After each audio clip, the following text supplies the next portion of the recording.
Welcome again, everyone, to another episode of Disruption Drive. Today, we're taking a detour back to our origins and talking more about autonomous systems with a twist. While the media focuses on robotaxis, Forterra is solving for tougher frontiers.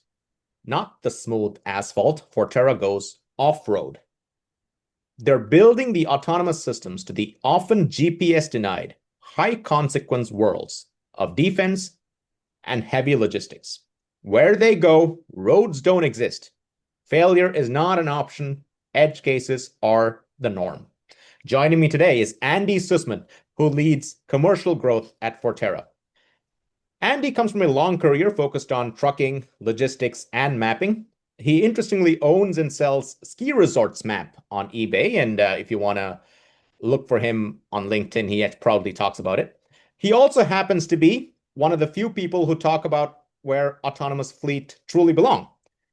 And he thinks it's not just on the streets, but actually where the roads end. Andy, thank you for coming on the show. And I wanted to start with sort of the hypothesis I was talking about, which is, look, your Forterra is automating yard trucks, difficult to reach terrain, but what is the business case for this? And are the economics proven, or are we still at proving out technology? Well, first off, Harry, thank you for having me. Really, really honored to be here. Didn't know we'd be talking about ski maps, but happy to go into that. Well, it's off-road. Um, I was going to say it's off-road expertise. I was actually maybe I bungled that a little bit, but off-road's expertise in ski maps is a real thing. Very true. Very true. You ask a good question about yard trucks. I think it's helpful to take a step back and talk about what is a yard truck and what does the duty cycle look like of a yard truck. So a yard truck or terminal tractor or hostler or yard dog, there's tons of names for them. They're essentially a smaller Class 8 truck that is specialized for moving trailers on private properties. The most common use case is a distribution center where you're moving trailers between dock doors and parking spaces day in and day out. A typical large North American distribution center might have 100 to 400 dock doors and 200 parking spaces up to, I've seen one facility with 8,000 parking spaces. It was 2 miles long of parking spaces. So what that means is that these yard trucks are driving back and forth all day, every day. It's a dull, dirty, and dangerous job and an environment. And that leads to fatigue and complacency. A driver in one shift might move 100 trailers from the same set of dock doors to the same yard. If you have robots or autonomous vehicles, robots do what you tell them to do. They are safe, they follow the rules, they don't speed, they don't cut corners, they stop when they're supposed to stop.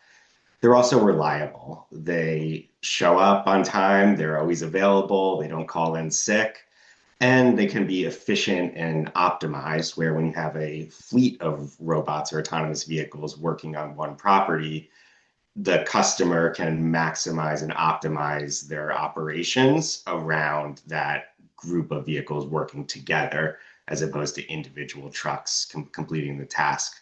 So when you combine the safety, the reliability, the efficiency, the optimization, the economics are absolutely there. The customers are coming to us. They understand the economics. They want to scale.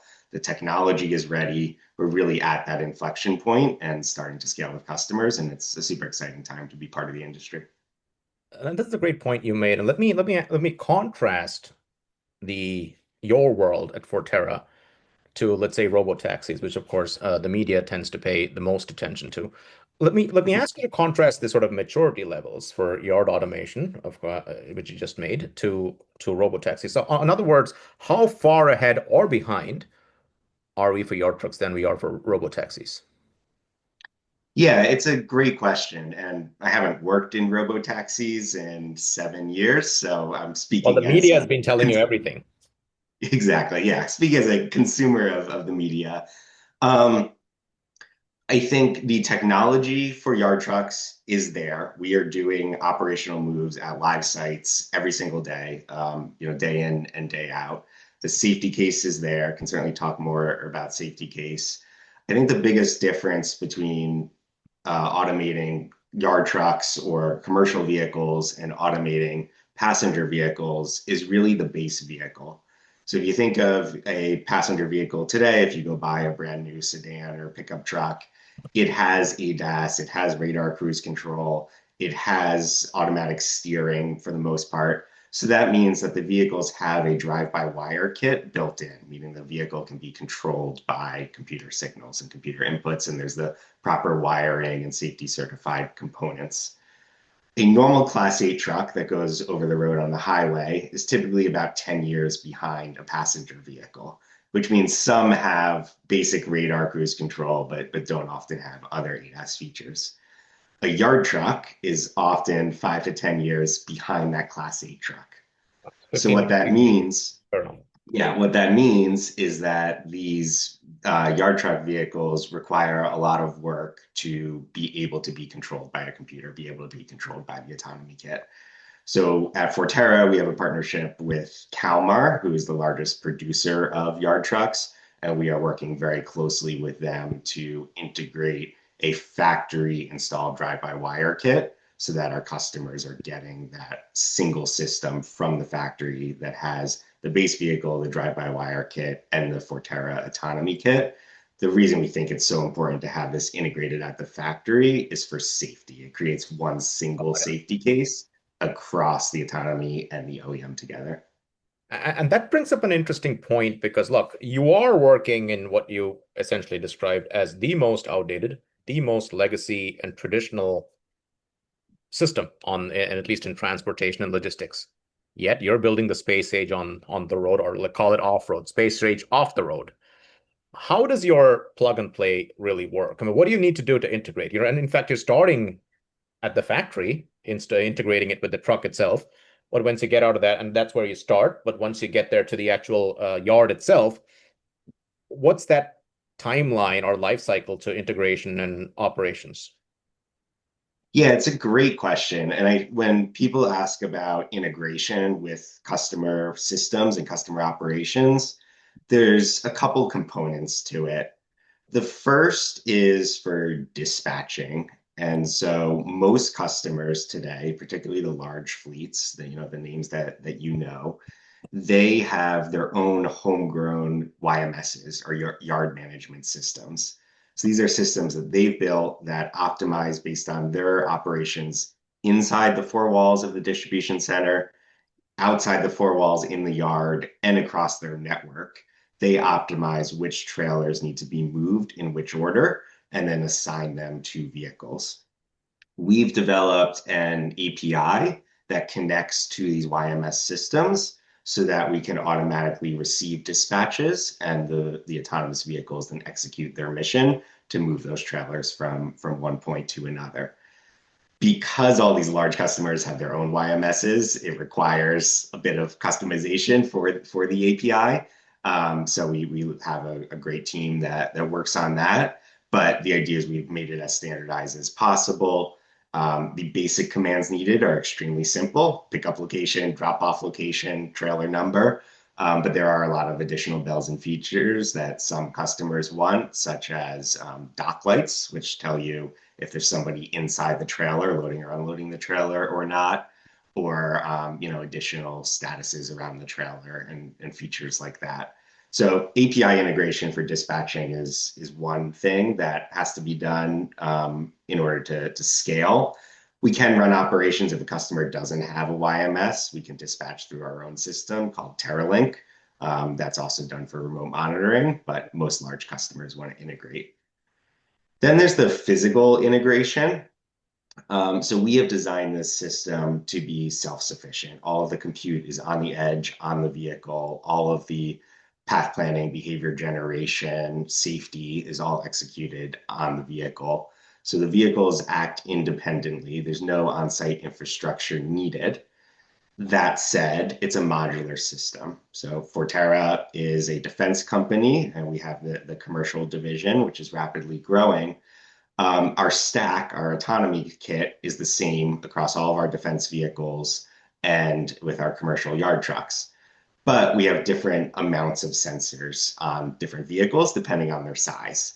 So that means that we can ingest additional data from additional sensors. So if a customer wants to put a lighter above a dock door to monitor if a person steps out from the door when they're not supposed to be there, we can ingest that data. Or a fixed camera on a light pole that's monitoring, something in the yard, we're able to ingest that data as well. So the modularity enables us to meet the needs of the customer where they are.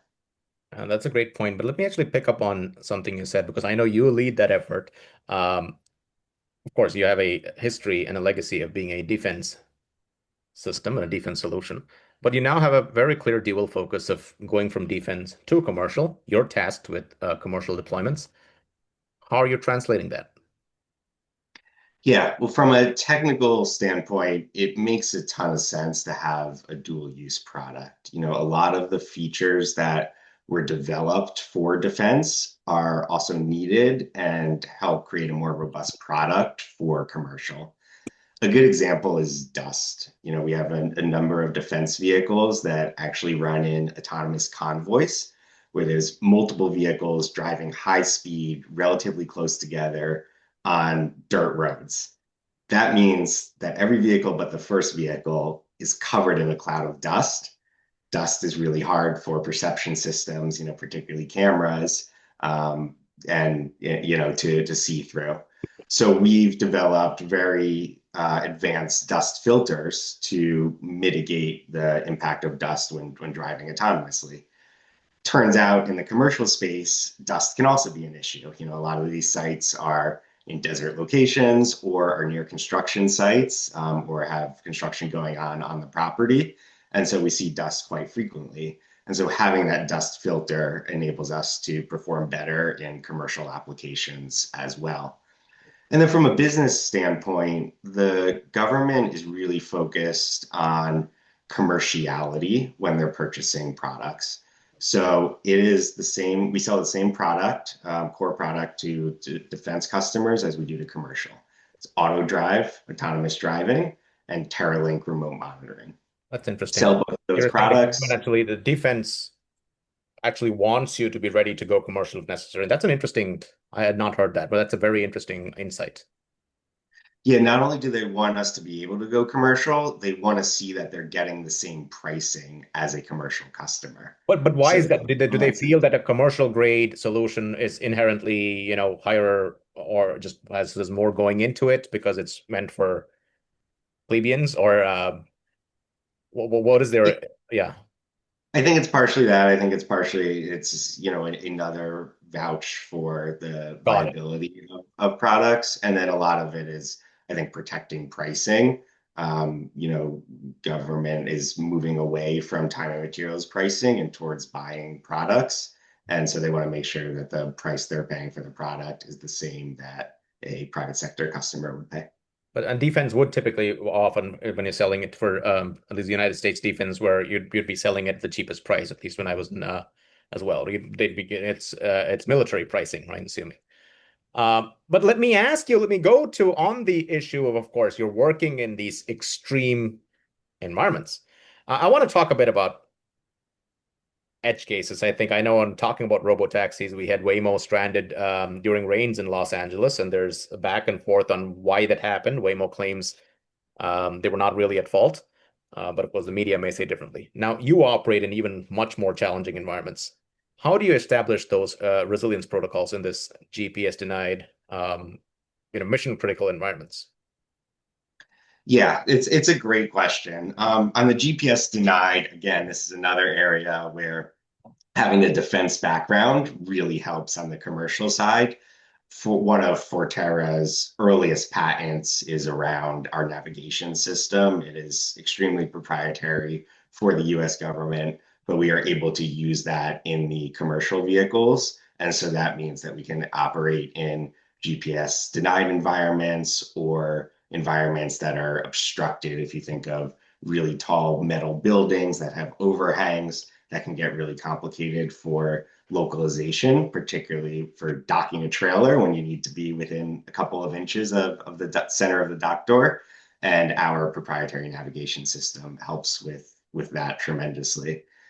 I think if you take a step back and think of private properties in general, in one of my previous lives at a different company, we spent a lot of time talking about the concept of fail safe versus fail operational. If you have a robotaxi or you have a Class 8 truck on the highway, they need to fail operational. And what that means is they're in a mixed environment with other actors. If there's a fault, they can't stop immediately. They need to perform a minimal risk maneuver and continue driving or continue until there's a safe place to pull over. That's also true on private properties. You can't necessarily just stop immediately, but there's often many more safe places to pull over because the everyone in the environment is trained on interacting with all the other vehicles in the environment. So that enables you to have your minimum risk maneuvers for safety optimized, to a little bit more on the fail safe as opposed to fail operational.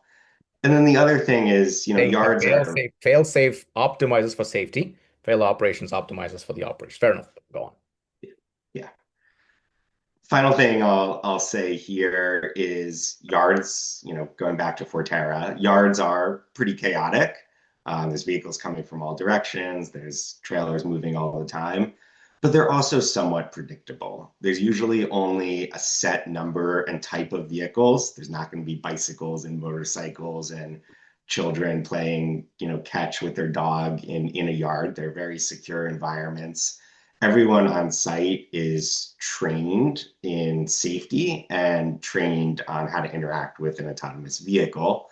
And then we also have the ability to deploy remote e-stops where we can set a site-wide e-stop or a vehicle-by-vehicle e-stop that in an emergency situation, folks on site have the ability to stop the vehicles immediately. So all those combine to create a very robust safety case. And talk to me a bit about that. I want to say supporting infrastructure or ecosystem. You need operators, you need remote drivers, you need charging, cleaning, obviously maintenance supplier. And so and at the same time, you're sort of positioning yourself at least as a product. Of course, albeit I'm assuming, given your API integrations and of course work even on the factory floor, you do have a sort of consultative model to that. Uh, but how do you build that infrastructure as you go into a every different customer? Yeah, it's a great question. And I'd say every customer is different. So you're right in that we have our core products, and those are the same for every customer: auto drive autonomy, TerraLink remote operations, and then the TerraLink Connect API that goes along with that. But for all of the ancillary services needed to have an autonomous system operate as efficiently as possible, we do rely on and we do meet the customer where they are. So I'm not arrogant enough to dictate to a company that's been running yards for 100 years exactly how they should run their yard, but we want to meet them, where they are. And so what that means is many customers, want to staff remote operators themselves. They want to perform daily inspections themselves. They want to do maintenance themselves. Others have a more hands-off approach where they rely on, our OEM dealer network partners to do maintenance. They look to Forterra or a third party to staff remote operations, and we can be flexible there. We want to sell the same core product, but we're happy to be flexible and work with the customer on all the ancillary services. Fair. And then in that case, that's just obvious question. Obviously, given that you work with the customer, how do you then manage the supply side of it? Because I'm assuming you have partners at various sites and you have pricing and service level agreements with each of them. Yeah. And that's, I'm assuming, fairly complicated because it depends on, you don't really, it's not a predictable customer necessarily. Yeah, it's a great question. With our OEM partnerships and the model of partnering with OEMs, we have access to their dealer networks. So they're able to help, People. nationwide with a lot of the services, whether it's maintenance or calibration. The other thing is the customers we're working with all have dozens to hundreds of sites nationwide. Typically, they want the same model at the majority of their sites, if not all their sites. So why we wouldn't, build up a brand new capability for a one truck customer, Bob's Tires in the middle of nowhere for the large nationwide customers if they want a new capability. That's something we can certainly, discuss with them. And that's a good segue into the obvious question on human in the loop. Tell us a little bit about how you change the lives for those dock workers. What do they do instead of now being driving in some crazy situations, and how do you maximize success for them? Yeah, so we talked a little bit about how monotonous and repetitive the job is. If you think about it today, they are performing the same few tasks 100 plus times a day. Each time they hitch to a trailer and unhitch from the trailer, they have to undo their seatbelt, get out of the vehicle, climb down some steps, physically hook up the brake lines and electrical lines between the truck and the trailer, and then climb back up the stairs, get back in the vehicle. It's a pretty burdensome job. And, I was working at one site in Florida. It was 90 degrees, and the drivers there told us none of the vehicles have AC in them. So you're in this glass box, sun beating down 90 degrees. It's a tough job. And because of that, attrition is pretty high. So the most obvious translation as we look at an autonomous world is remote operators. We have our TerraLink remote operating system. Remote operators, the best remote operators are those who know yard trucks, know the yard we're working in, know the nuances of that operation, and are able to give guidance if the vehicle is stuck or encounters an edge case. So that gives an opportunity for folks who, are quote unquote outdoor cats to become indoor cats if they're interested in that, upskill and change. There's other opportunities as well. There's maintenance, there's calibration. When a new vehicle arrives on site, need to calibrate that. So we have calibration teams. Mapping is another example. Have mapping teams that use the vehicles to create the map the first time we arrive on site. And then maintenance. These vehicles, just like any mechanical vehicle, require maintenance, and then the autonomy kit requires maintenance as well. So opportunity to upskill, learn some, software interfacing, and have the ability to diagnose and troubleshoot and perform maintenance. Amazing. And that's sort of all we have time today. So again, in a world that is currently obsessed with the robotaxi, Forterra is automating the dull, dirty, and very dangerous job, eliminating fatigue and complacency of the highly repetitive work of driving yard trucks. Robots don't tire. They're safe and reliable. The business case has been proven ahead of the robotaxi industry, and the technology is already there. As for the drivers, the best driver, as Andy just said, the best drivers are able to go now work remotely. Who would have thought? Well, since the pandemic, now we are able to work. We will be able to drive trucks remotely. And if you don't like that, you can always, there's work in maintenance, calibration, and mapping of those trucks. With that in mind, Andy, I wanted to thank you for your time for coming on the show today, and really appreciated having you on and talking about Forterra and off-road automation. Thanks for having me, Hari. Appreciate it.